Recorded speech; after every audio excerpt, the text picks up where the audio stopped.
we go. Okay. So David, thank you for that introduction. It's always, it always makes me nervous, like hearing about yourself in third person, and then you you get ready to talk to a bunch of people. Um, I am not going to have the chat open. I can see where people are probably might be responding, and so I encourage you, if there is something that resonates with you, or if you have a question while I'm talking, to definitely put that in the chat. I have found the more often that I speak about trauma in design or trauma responsive design, there is never enough time at the end of the presentation or conversation or the time that we have together to just answer a lot of questions or just to even acknowledge what people are bringing up. And so I'll spend about 30 minutes going through this, and then I really want to have just ample time for conversation. Oops. Okay, so I have a someone might be, there we go. Okay, I want to a lot of us open up with land acknowledgements, especially when we're doing conferences or presentations, when we're face to face. I've noticed different ways that people have adapted to this, especially when we're meeting virtually.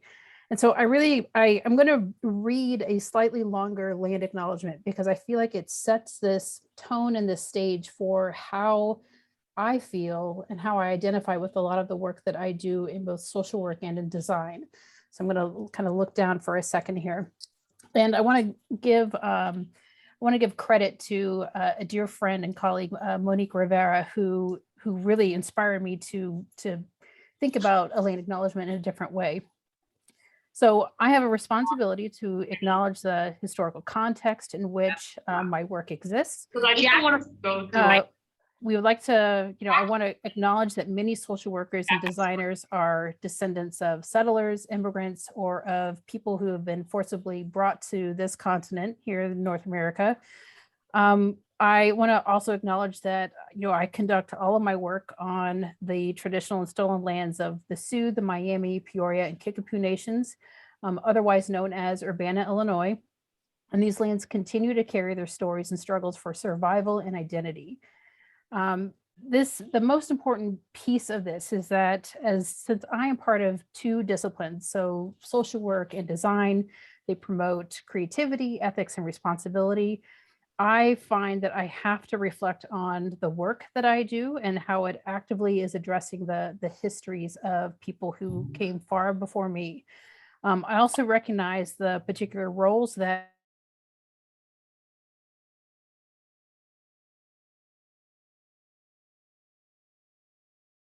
she's muted.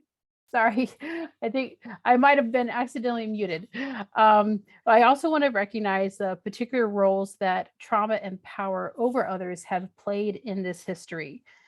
For me, using methods and collaborative conversations like this, I really seek to address and reflect on these histories and the roles that both design and social work have played in shaping them. So there are times when I have talked a lot about how we can reimagine trauma work, how we can decolonize design and social work practice. And there are strong influences of that throughout the presentation, but not explicit mentions of that other than what I just did. So one of the things that I often get through messages, emails, LinkedIn requests is this kind of statement of tell me your story. I have a lot of social workers across the spectrum. So social work students, those who are seasoned social workers, they've been in practice for a number of years, if not decades. And then as well as designers that often want to know, how am I doing this work? How have I come to do this work? I think sometimes when we are deeply invested and committed in the way that we approach our work, whether it's design explicitly or some other discipline, that it can really come off as like effortless and it just it's second nature. And for me, maybe some days it is that way, but there are other times where it isn't.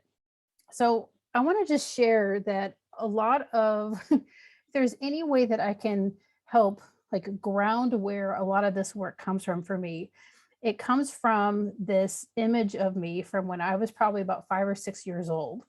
And I I was just absolutely fascinated with two of the things that are in this photo.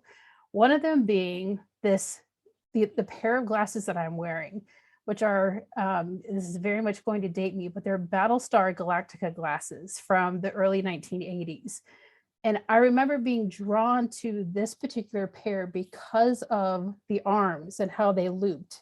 And you can see in the picture, I had very big ears that stuck out. I wanted a certain kind of shape for glasses when I first got them. The other was this squirrel necklace. I have been, I'll just say obsessed. I've been obsessed and just very appreciative and fond of squirrels since a very young age, clearly because I'm wearing this necklace proudly. And so there was this like toy called Little Woodsy Tree Log that had these squeaky toys and these hard plastic furniture, and it literally rolled up and had a little handle on the top.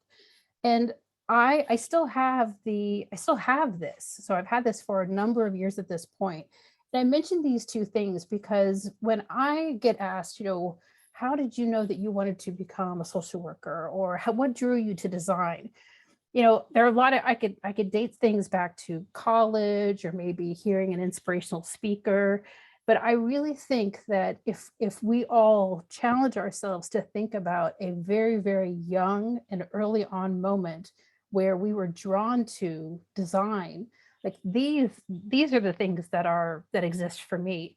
And when I was doing a little bit of digging, I was trying to find an image of these glasses because I do have this pair still, but I can't, it's somewhere in the house. I stumbled across this fascinating article of someone who had donated a collection of things to the Smithsonian. And so there's a replica of these, or there's a pair of these that are actually in the Smithsonian. So maybe in many ways, this has absolutely nothing to do with trauma. It may not have anything explicitly to do with social work, but for me, this has everything to do with design. So I want to share that I used to say that I'm a social worker and that I'm a designer, and I do still, identify with those, particular markers. But I like to think of this as this is a continuing experience. So I have training and experience in both social work and in design. And I think one of the things that has really drawn me in more recent years to all things design is really this quote that punctuates it from a few years ago. Now, Lindsay Cochran is a UX researcher. She's also a social worker. And when I saw this line in a piece that she wrote for Medium, I immediately felt validated. I felt like this understanding and this intersection of why social work and design are both incredibly beneficial and why I feel they need to be more integrated or more intentionally integrated was from this quote. Like, social workers see the impact of bad design and bad policies. And at the time, I was working in higher ed. I was really reflecting on some of those moments, especially when I was a social worker at Veterans Affairs, of when I, as a social worker, was constantly reacting to something that had been poorly designed. So it could have been a building, it could have been a service, could have been a policy. And I just became committed to this quest of working much more explicitly in this space. Now, one of those other reasons is, and some of you, I definitely recognize some familiar faces. So some of you may have heard me talk about this. And in design, we are constantly talking about empathy. Now, I have nothing absolutely against empathy. I think the way that we include and incorporate empathy, I find that questionable at times. And also at times I find it a bit unethical, because the thing that I have very persistently, and I continue to wonder, is, are we just doing transactional rapport when we're talking about empathy? Now, the unique distinction that I would make a case for is that in social work, we're actually we aren't without empathy, but we are approaching our work with much more compassion. And compassion has this action-oriented piece to it. And so the question that I ask when it comes to like the social work side of this work is how are we being relational and being care-centered while we're doing it?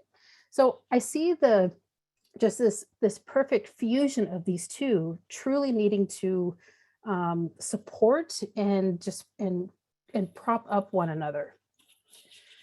Now, the other thing that I'm going to talk about is trauma, and trauma in the context of design. And there are a lot of different ways around talking about trauma. We could talk about design research. We could talk about just the interview. We could talk about protocols and processes. We could talk about design organizations, which is something that I was on a small panel for a webinar with Humanity Centered earlier today, just talking about organizational trauma in the context of design. So one of the things that I often state and really practice and continue to practice is to be trauma responsive. Now I'm going to use phrasing that might be around trauma informed. There are a lot of different trauma hyphen like words, and hopefully I'll explain some of the differences, at least to me, like as I'm talking. This way of approaching both social work and design, and then trying to find a way to incorporate trauma, for me I needed to find a way to try to visualize this. So as I'm talking through this, I want you to think about, the other disciplines that you are drawn to, the other areas of practice that you are drawn to or that you were inspired by, and think like, what would those things be? If you had to visualize that in some way, shape, or form, what would that look like? Because for me, this is what it looks like. I take the best that I can from social work core values. I combine that with design research methods, and I also integrate trauma-informed care principles. Now, when I think about social work and design, it kind of goes back to the slide before with empathy and compassion. I think about that, those early phases of the design and research process, like how can we have compassionate inquiry and humility, both for ourselves, for our colleagues, and for everyone who is participating in the process. So I don't see this just as like we do this for others or it is us versus them. I see it as we are them. So how do we have self-compassion for ourselves, especially?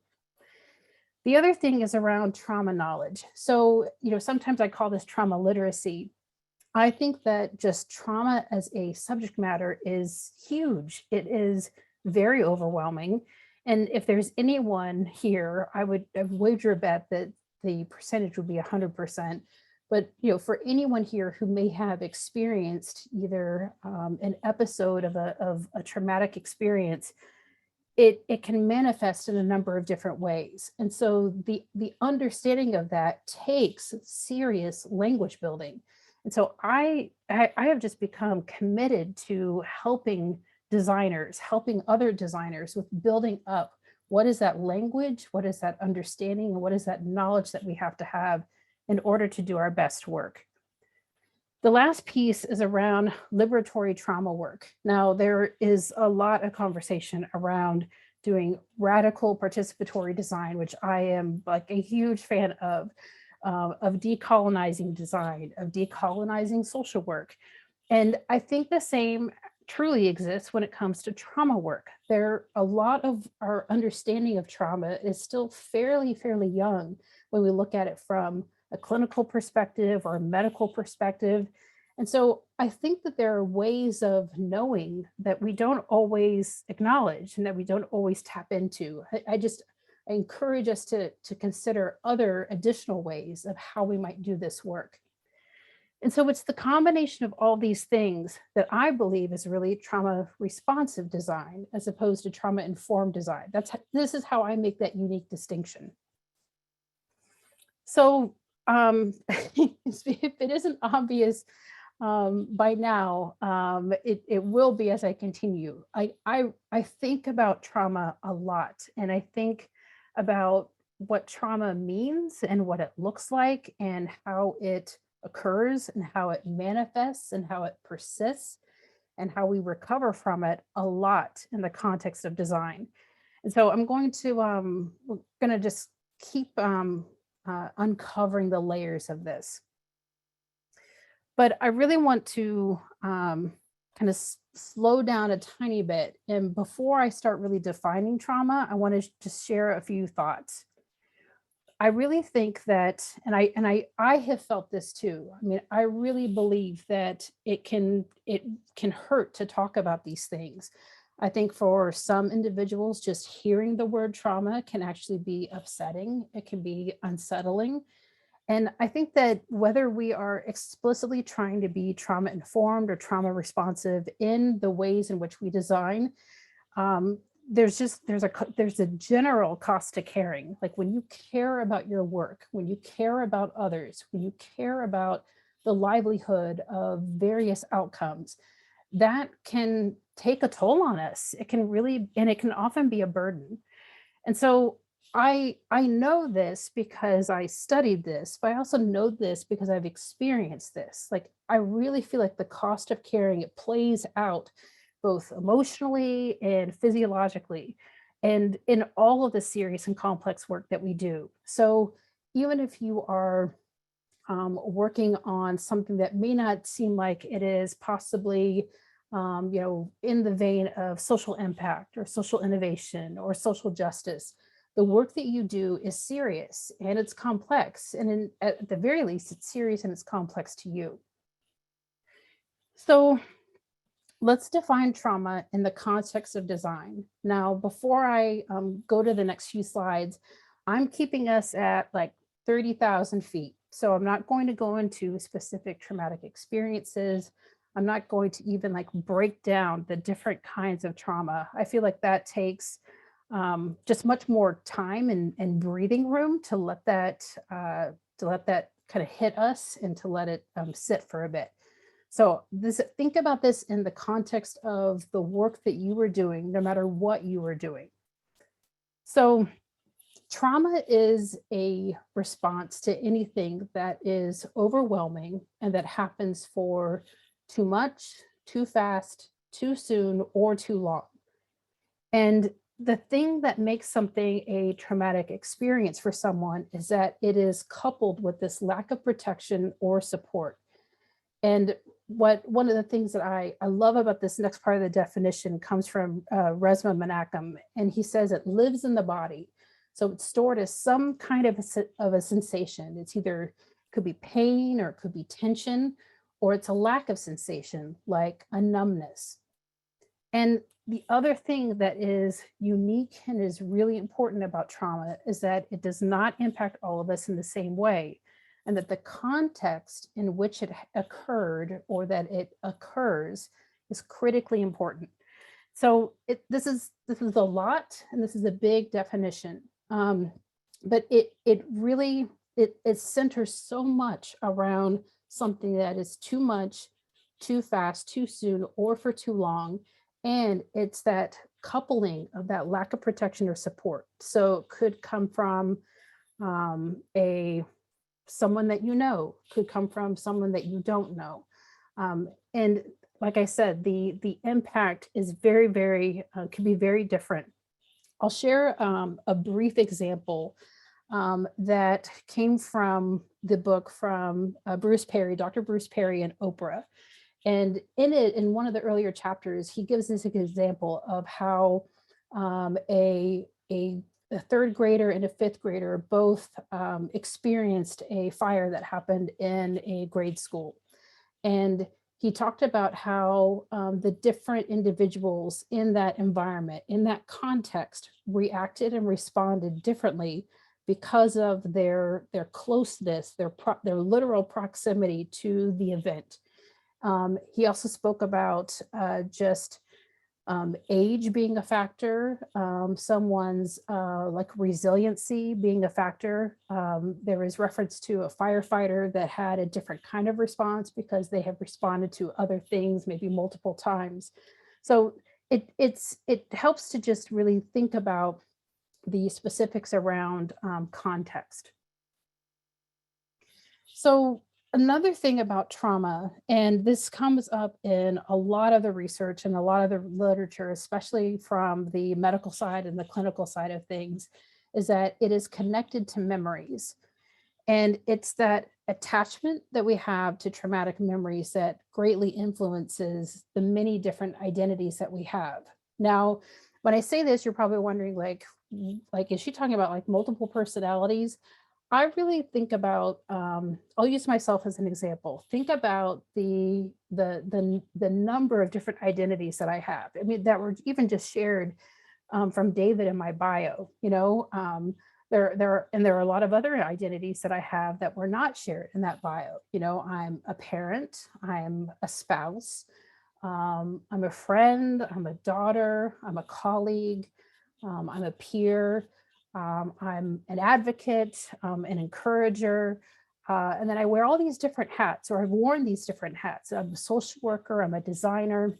And so when I mention like these different identities that we have, it's some of the shape shifting, that maneuvering that we do in whatever work that we might do. And what is it that we're bringing to that work every single day?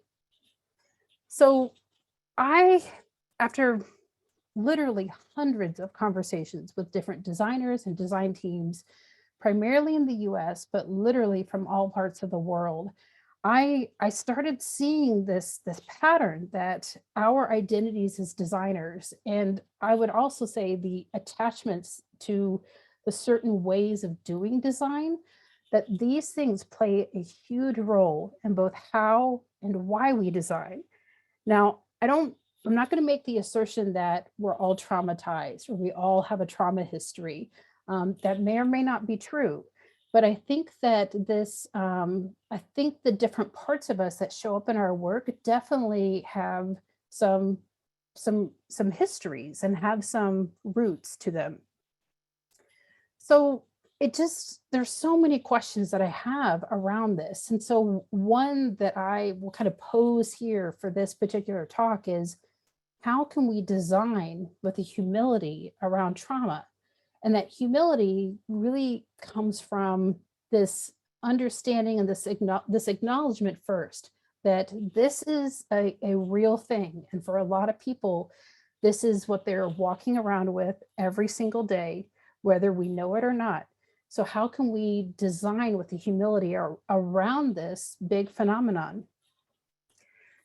So one of the visuals that I personally really like, that really resonates for me, is this one of a trauma river.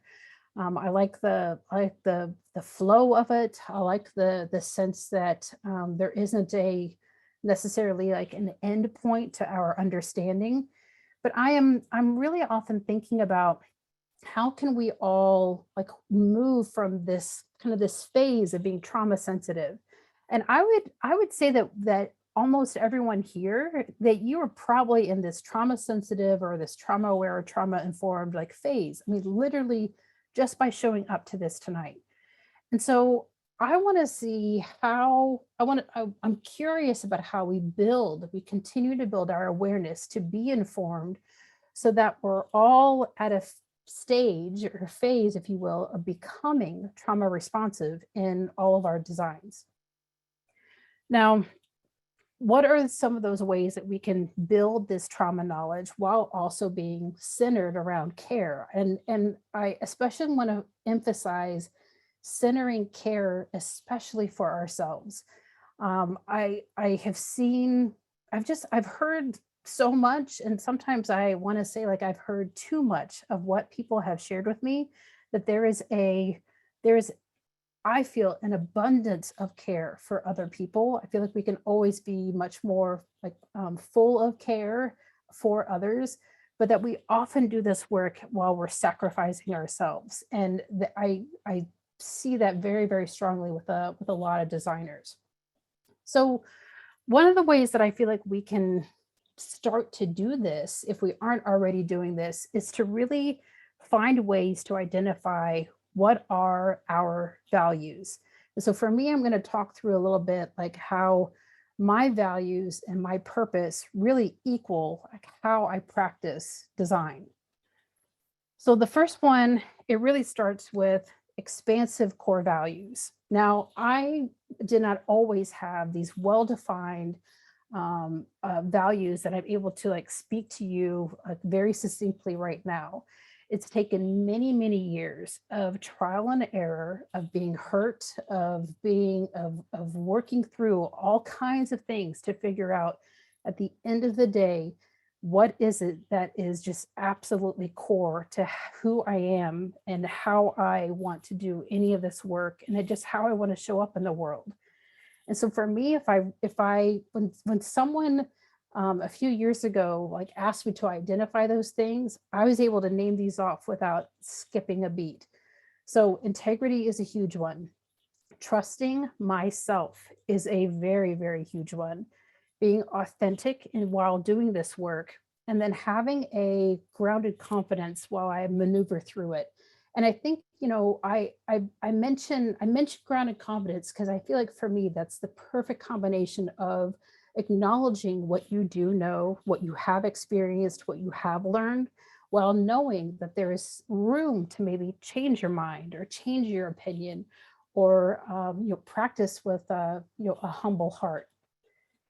The second piece is really around what I would call like both purposeful and careful design.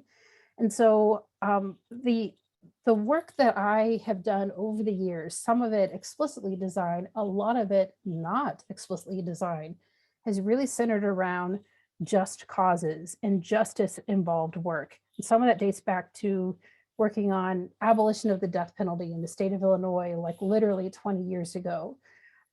Being ethical and having ethics, like understanding like what it means to be an ethical social worker and practicing ethical and critically conscious design.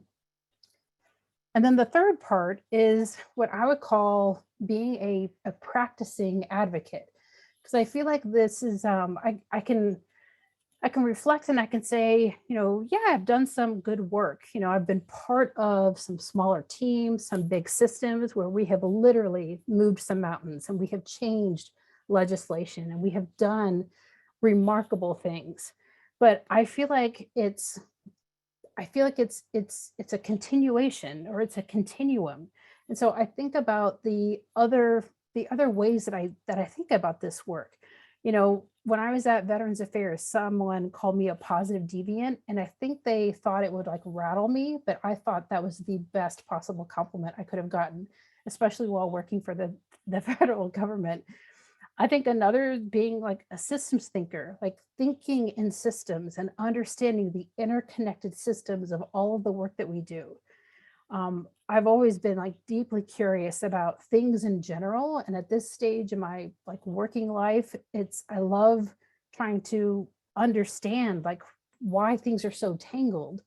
And then this commitment to lifelong learning, which so much of this is definitely attributed to being curious for one, but also being a licensed clinical social worker. Like if because I have my LCSW, maintaining my licensure comes with this requirement, this expectation that I am constantly like learning. So some of that through being self-taught, some of that through continuing education. Like these are just like, these things are just, they are core to how I function and how I operate in both social work and design spaces. Now, another way that we can really build some of this trauma literacy and this trauma knowledge is by looking at the 6 guiding principles to a trauma-informed approach. Now, this is work that was developed over years and years and years of serious, deep commitment by some remarkable people, throughout the world, but especially in the U.S. Now, these 6 principles were ultimately created by the CDC and then SAMHSA. And SAMHSA is the Substance Abuse Mental Health Services Administration. Now, I've seen a lot of different adaptations of this. Sometimes I see reference to the Missouri model, the Oregon model, trauma-informed, like fill in the blank state. And this work and these principles is being incorporated across several disciplines. It originally started with a focus on first responders and those who are in like healthcare professions. And then it started to spread to more of like the helping professions. There's a whole like rollout of how do we, and has been for years, a whole rollout of how can we be trauma informed in education, especially K through 12. There is a certain subset that's dedicated to trauma informed practices in higher education. So there, you can look these up. You can see the explanations and the definitions of each of these principles, but I'm going to walk us through what I believe could be a potential adaptation of these for design. So the first one is safety. And the way that I've rewritten this is that people will feel emotionally, physically, and psychologically safe when they are participating in our design process, whether it's virtually or it's face-to-face. Now, the first two principles are safety and trustworthiness, trustworthiness and transparency. And this is where I think a lot of us try to emphasize and focus a lot of our attention, and rightfully so, because if you do not have safety, there's absolutely no way that you can establish trust and be transparent with others, whether it's your peers, your colleagues, your participants, your organization's leadership. I mean, literally without safety, like nothing else can be built from that. Um, but there are, you know, in addition to these two principles, there are four others that are also equally important. The one on trustworthiness and transparency, I would say that all design decisions are going to be conducted with transparency in order to build and maintain trust with everyone involved in our processes, as well as anyone who might ever use our designs. So think about how can we be transparent to the best of our ability and within the sometimes the limitations and the constraints that we have.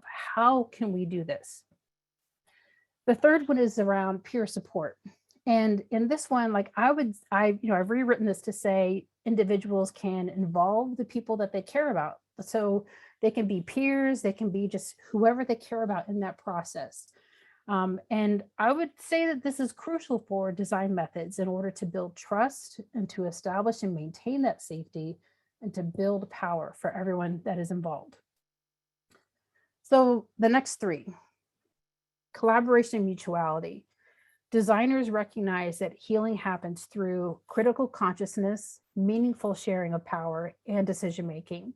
And we are constantly striving to involve people in ethical and I would say radical participatory design.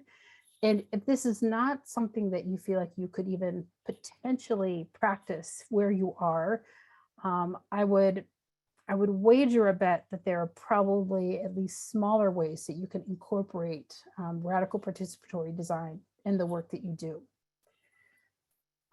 Principle 5, empowerment, voice, and choice.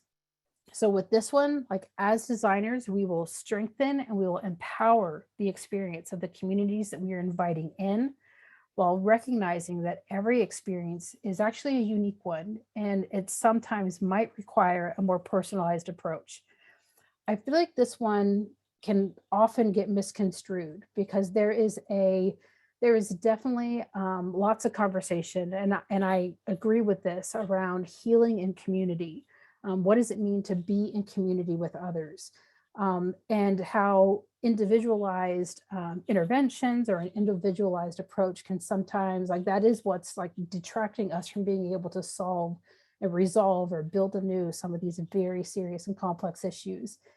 But I think we miss the opportunity to acknowledge that people do have unique experiences that we may or may not be aware of. And so I think this tries to capture both the community aspect and that need to really acknowledge people for who they are and for what they have gone through.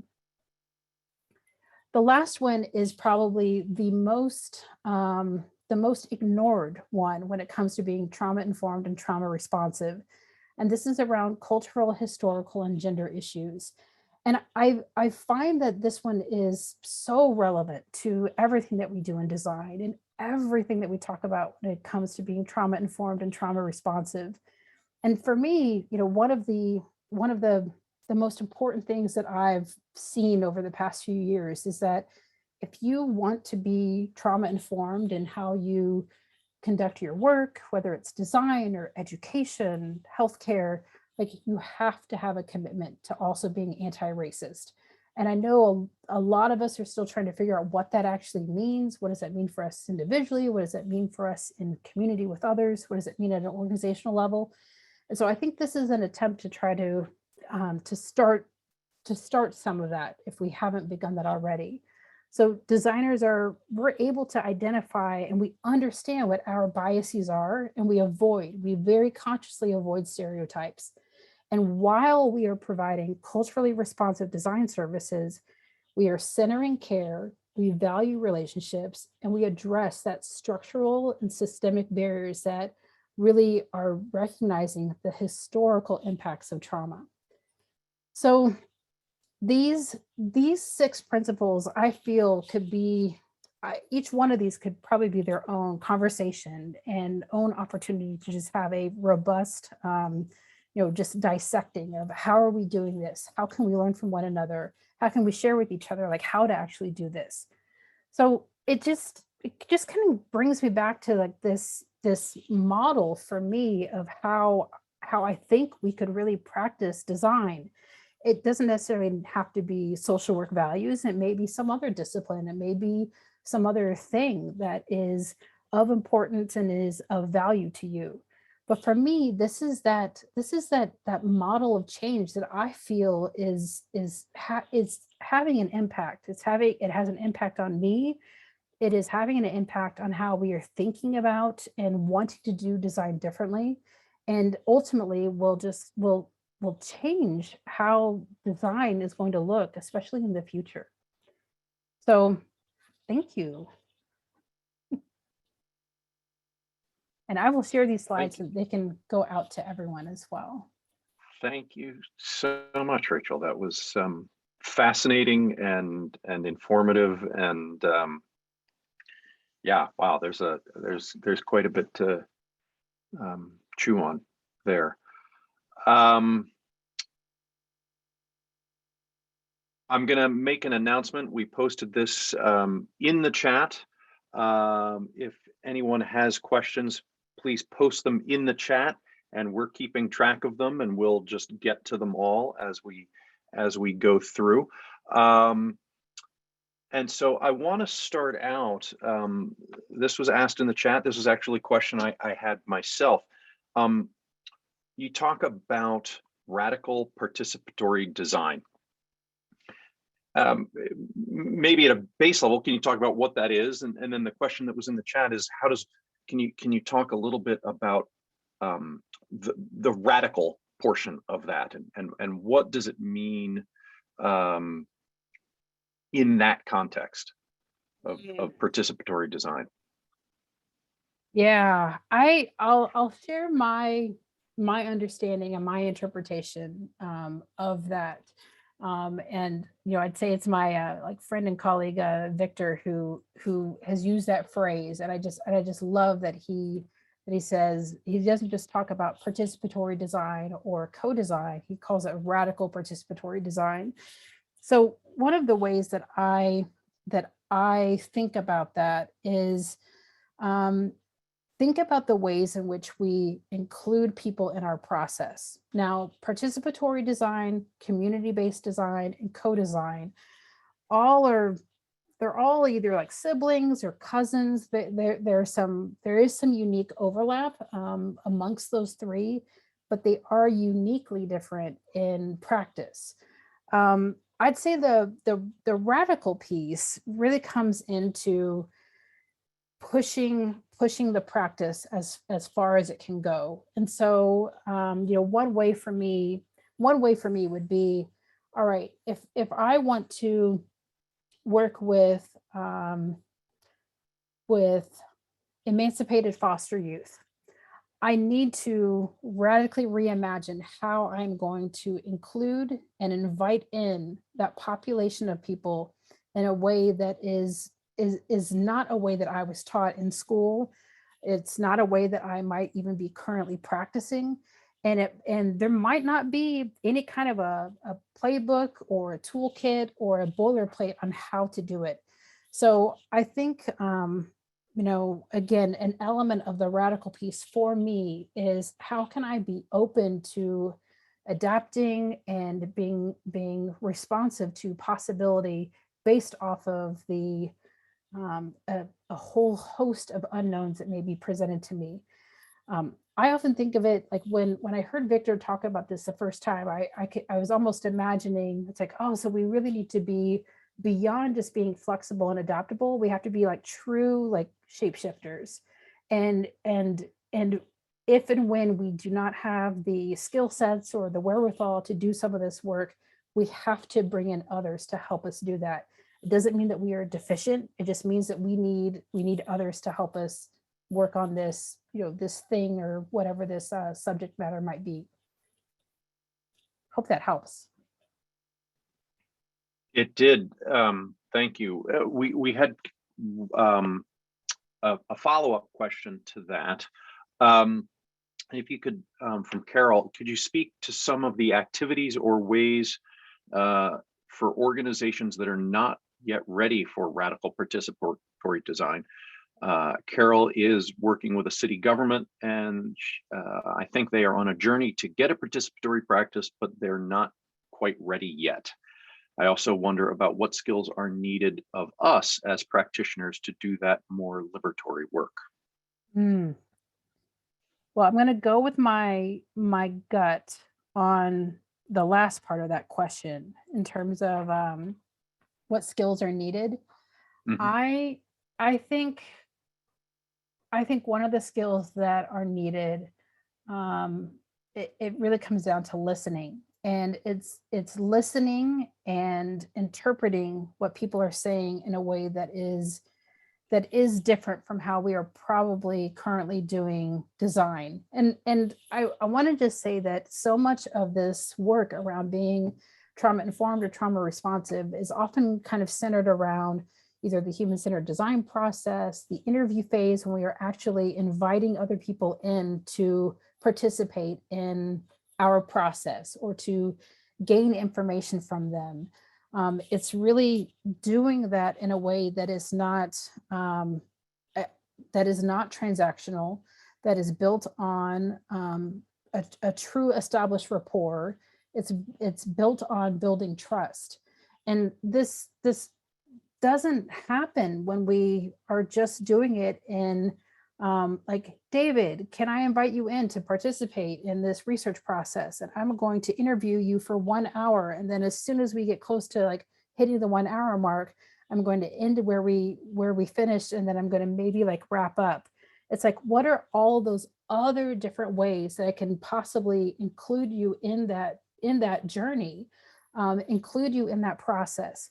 So it could be like, maybe we're in conversation, maybe back and forth, maybe we have an initial phone conversation for, 15 or 30 minutes. And I'm giving you a sense of what to expect.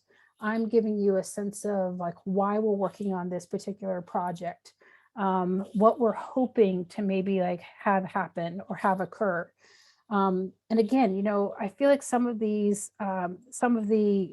I used to call them adaptations. I really feel like it's actually like adopting a full-on like new mindset and way of doing when we're doing design. It is really practicing in a way that just is just deeply compassionate. And when we're doing that, it often takes a considerable amount of time. It takes more time than what we probably often have afforded to us to be able to do. I'll just say something like really quickly on the first part of that. What I see designers, so if you are a one-person operation or if you're part of a smaller design team, so whether you're in service design, civic design, an organization, a design studio, some aspect of government, what I see often happening is that there is this interest and this desire to do this. And so people are starting very, very small. They're trying to find ways where they can almost have a demonstration project, if you will, or an opportunity to state, like, this is why this is important. Let's test this within kind of some guardrails and some bumper rails, and let's prove to maybe like leadership or people who might be above us, who might have more decision-making capacity or more power or more leverage over how we do things. Let's let them know that this is important and this is vital to what we're doing, and that we're going to do it this way. Now, I say that as someone who is like firmly an outsider at this point. You know, I mean, I worked in nonprofits where sometimes I had power, sometimes I didn't.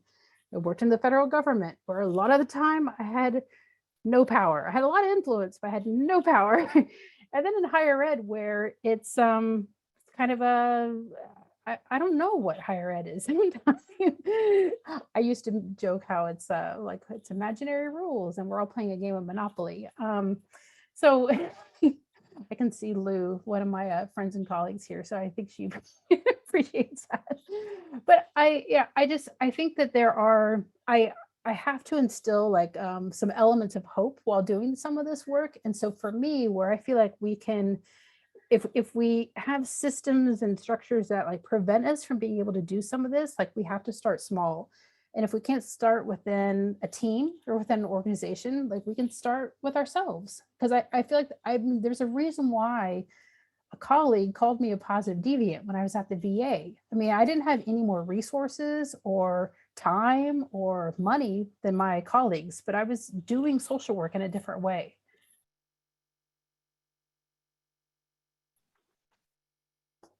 Awesome. That was awesome. That was great. We have a question from Greg.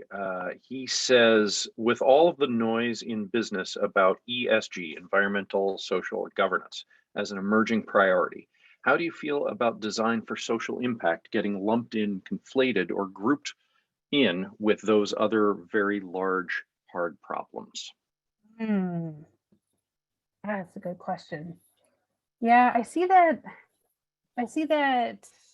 And we've been seeing that, you know. I mean, I think when I think back to creating curriculum and teaching classes, especially in higher ed, you know, we just even the language that we were using when we wanted to talk about like responsible innovation. You know, I'm in a program that is now called Design for Responsible Innovation. And when I first started teaching design and social impact issues, we called it design thinking for social impact. And then we called it design for social innovation. And now it's called something else. It's something entirely differently.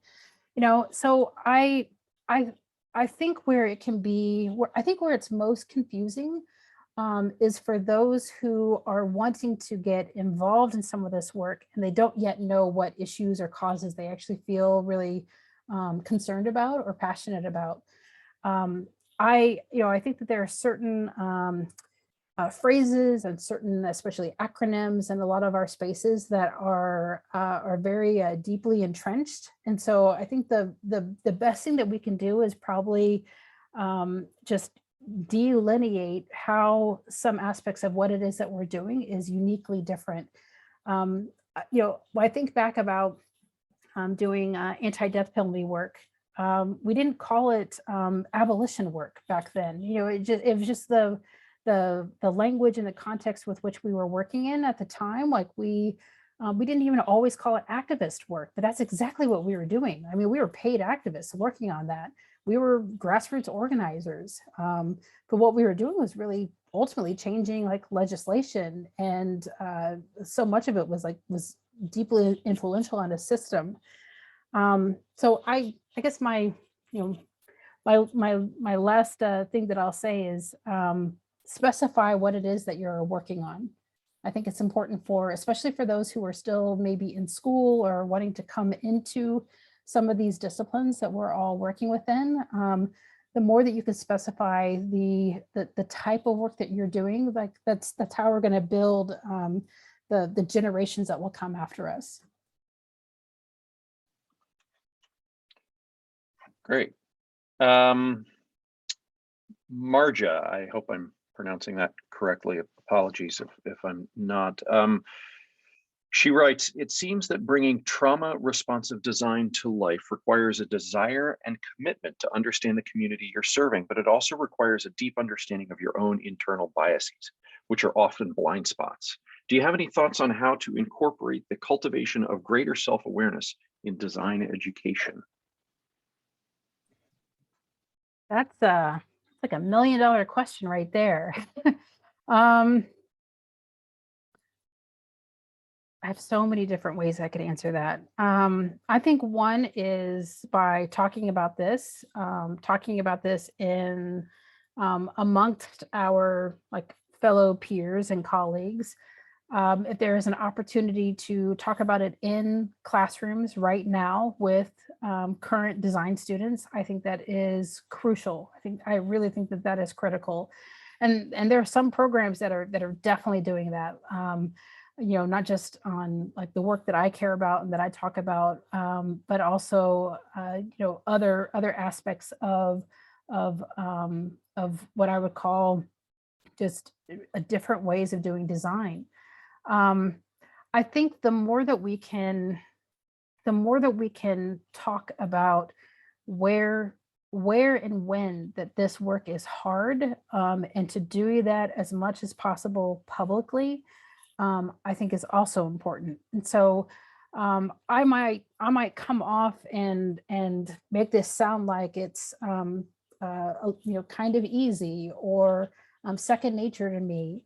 Some aspects of it do feel very intuitive at this point, but there are other aspects of it that are still new to me, or that it's like I haven't fully like rewired like how I do some of this work, especially when it comes to social work.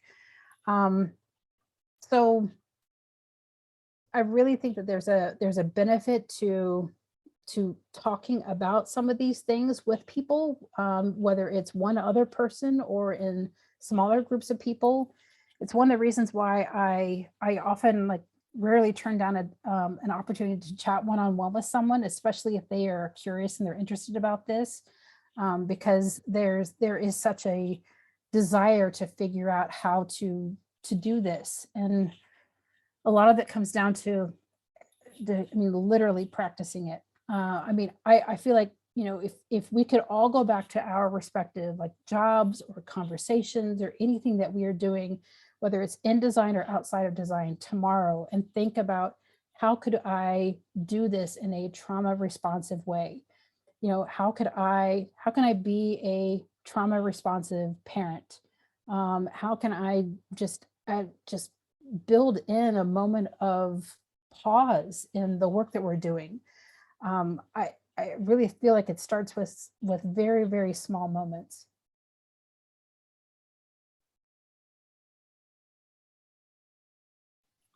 There we go. Related to that, there was a question, how can we apply a trauma responsive approach while designing for communities or in industries where trauma is not apparent, if it is applicable at all? How do you think service designers can apply this to their individual context? The piece that I'm kind of sort of honing in on is this where trauma is not apparent. Because I can feel myself wanting to say that if you are working with other people, you're most certainly working with trauma. You just may not know it. And so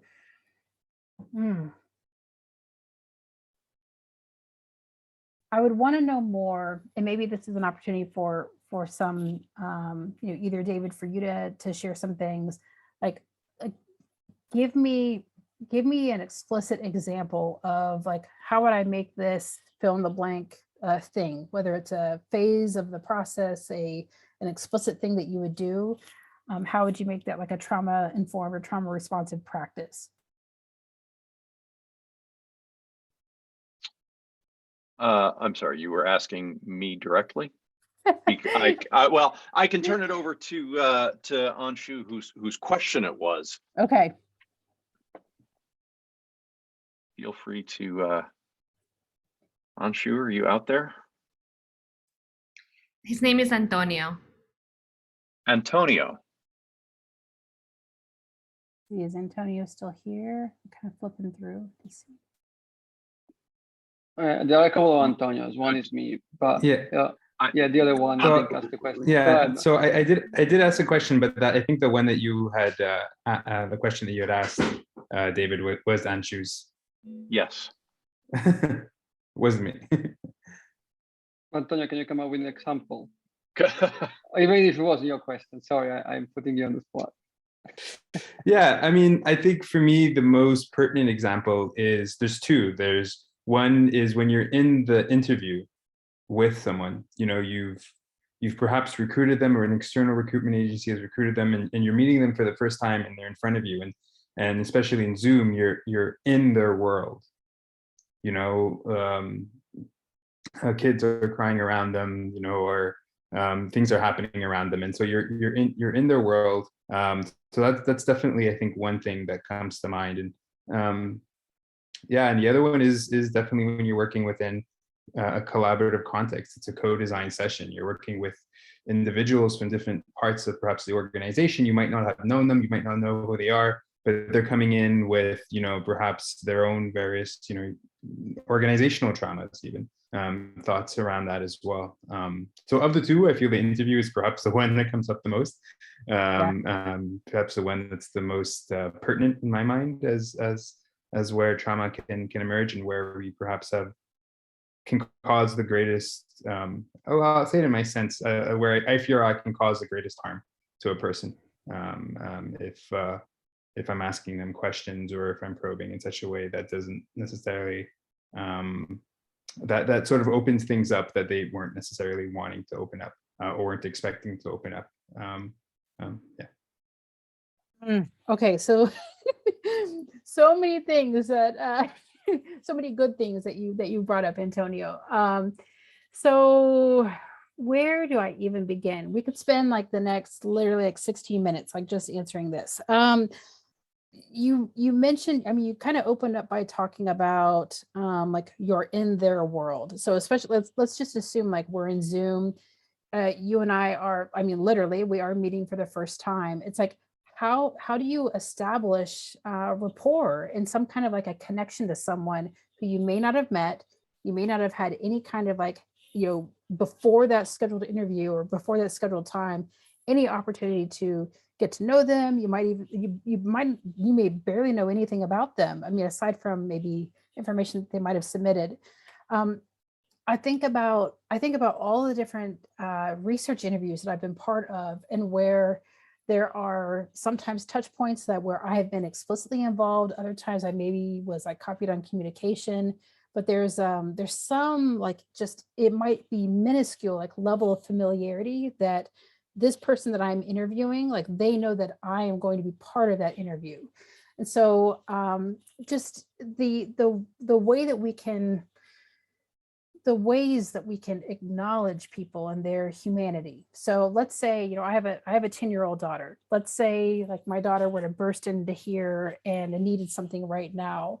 Like, it's okay to allow that moment of disruption or that potential discomfort for you as the interviewer to just occur. Like, it's okay. Like, there's no need. I would always strongly discourage like the suppression of the real emotions that we might have. Sometimes we have to do that in the moment. Like, I get that, but you know, it's okay to just, you know, wonder like, oh, like what's happening? Or, hey, like, you know, can you give me a second? I might have to attend to something. And maybe I come back and I'm a little like visibly like rattled, or maybe I'm trying to like pretend that I'm not rattled or I'm not shaken. Like, what are those small gestures and gestures of acknowledgement that you could maybe either say or that you could do that offer reassurance? And I feel like these are, you know, Resma often talks about like these sometimes these like split second encounters where we are either trying to prevent an emotion or a thing from happening, or we try to ignore it because of our own discomfort. So I encourage this, like, allow it to occur. Or let's say like something happens and I'm like, oh, like, you know, Antonio is you know, I'm so sorry about that. Is there, is now still a good time? Like, it's okay if it isn't. It's like, I'm giving you an opportunity for an out, even though I know that there's pressure, there's deadlines, there's I was planning on doing this interview with you. It's like, those are the ways that I feel like if we can get comfortable with rolling with discomfort, I feel like that becomes it just becomes a muscle that is really, really strong. And I learned how to do that when I was a social worker. I mean, I feel like I probably had experience doing that before I ever became a social worker, but like, I was thrown to the wolves at Veterans Affairs, and I had to figure out a way to like roll with this and roll with the punches as they were coming. And sometimes it was like, whew, like, okay, I don't know what I did, but somehow I made it. And then there are other days where I would think about how I just had to adapt quickly. And like, when did that work well? And when did that not work well? So it's, kind of getting at like an element of like reflection on like what worked well, what didn't. And again, at Veterans Affairs, especially, like we did a lot of debriefing of either situations, sometimes like more serious situations, but we also had a really strong supervisory model too. So for social workers, like, you have to meet with your supervisees a certain amount of like the frequency can really vary depending on someone's newness to the profession.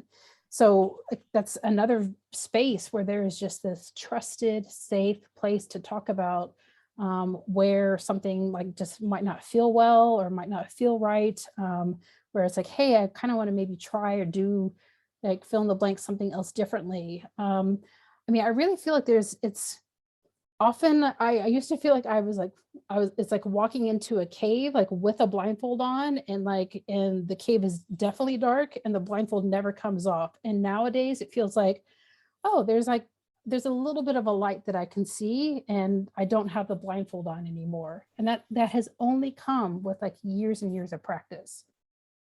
Yeah. Anshu actually did follow up in the chat and says, how about in the transportation industry as an example, where it's a huge industry that's undergoing a digital transformation and trauma is not a concept that's considered relevant, but we would want to intervene with a trauma responsive approach within a traditional business project context. You could be working with 100 staff members. How might we approach trauma from both personal stories and workplace context? You know what I'm going to do, David? I'm clearly wordy, and I want to respond to that question, and I will respond to that in probably a written way, because I am immediately coming up with some ideas of how you can do it, even in that context that might feel very like, well, how would we ever possibly do that? So I'm gonna make sure that I'm saving that one. And we have copied all the questions as well, and Anshu, make sure we have some contact information for you, and we can get you that answer. There have been several people who have been interested in knowing a little bit more about, from your point of view, what the difference is between, or if there is a difference between participatory design, co-design, radical participatory design. There's all these,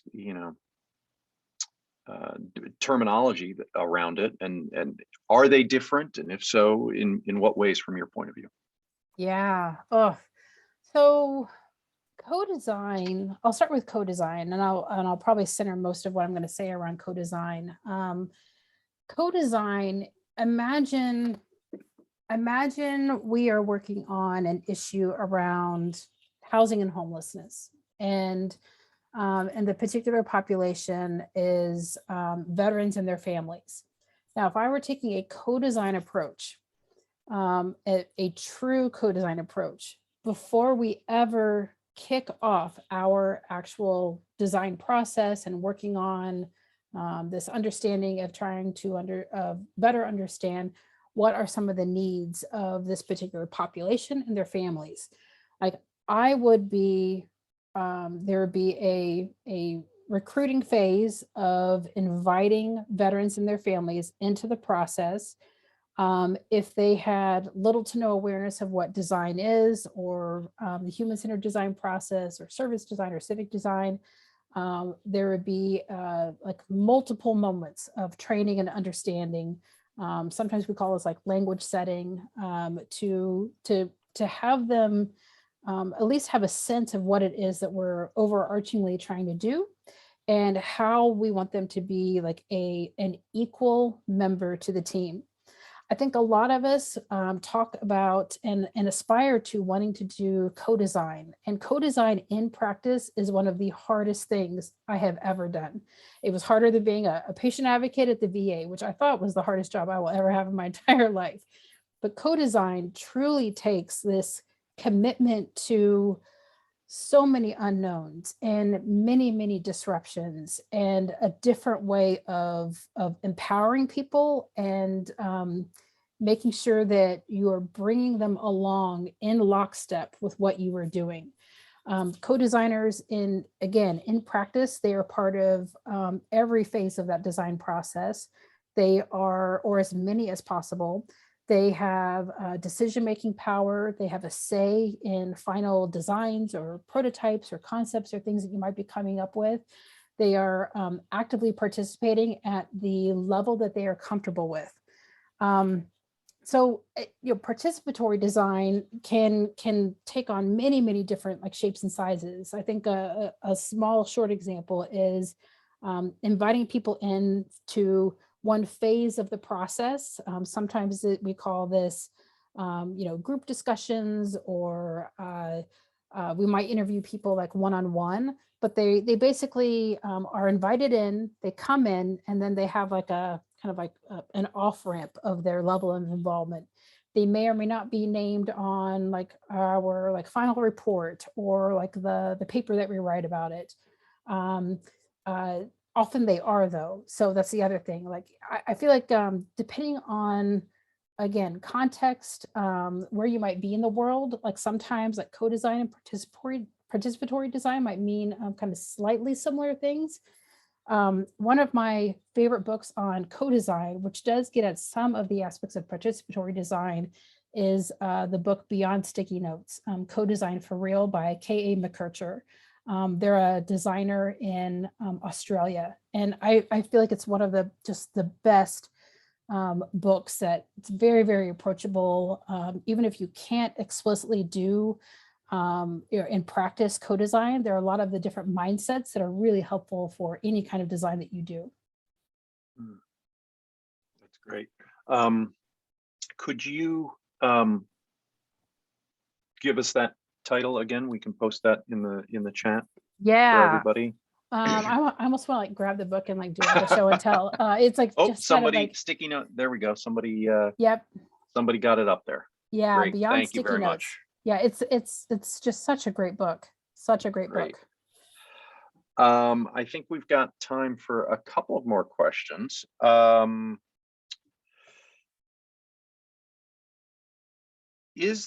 Jennifer, is the diversity of who is involved a key aspect of radical participatory design? I'd say so. Like emancipatory research focuses on the marginalized, radical could too. Yeah, I wouldn't, and I don't disagree with that. I would maybe add to what Jennifer has said here. Diversity defined how, and diversity of what. So not necessarily a question back to Jennifer. It's more of a how do we think about diversity? I think that there's just beyond some of the essential ways that we should always be thinking about diversity. I think there's always I think about diversity of one's like lived experience, of their education or maybe lack thereof, or formal education and informal education. I really like to push the boundaries of that, and I've seen some great examples of where it just in like job postings, if you will, position announcements, where like how some organizations are really starting to very explicitly define like what they mean by diverse candidates. I'll have to find the example because I saw it and it's like my heart like just started to flutter when I saw this very robust list of all of these different categories that they were hoping that they would get applicants from. And I had never seen it so like explicitly defined. And so I think if we can think beyond like, what does that mean? I do believe that there is something to be said about representation. I mean, that is just absolutely essential, while recognizing that sometimes we have not fully achieved that in our organizations or even in some of our processes. But I think the acknowledgement of constantly striving for that is really key. Yeah. I think the next question is going to be a great one to end on. So, feel free to take the next 5 minutes and just go deep into this. And this was, I believe, Antonio's question that he had originally posed. What would you say is the one thing designers could implement right away in their process that would make their work more trauma responsive? Little practical application here.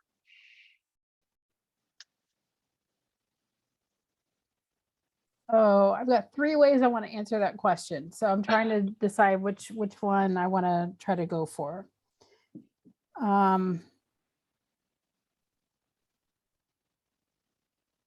I would say if you do not already have consent procedures, you absolutely must have them, and they should be no more than 1 page. They should be very easy to understand. There should be several opportunities to be able to opt in and opt out throughout the entire level of involvement, because people change their minds, believe it or not. We have different opinions on different things on different days of the week. And as part of that consent procedure, I would try to put your interview protocol through a trauma responsive filter.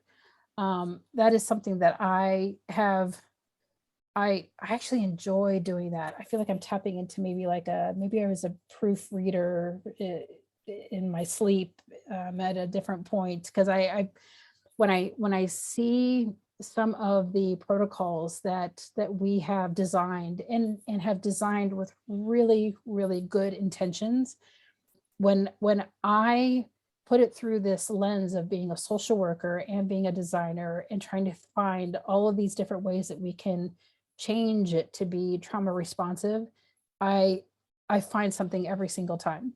Every single time.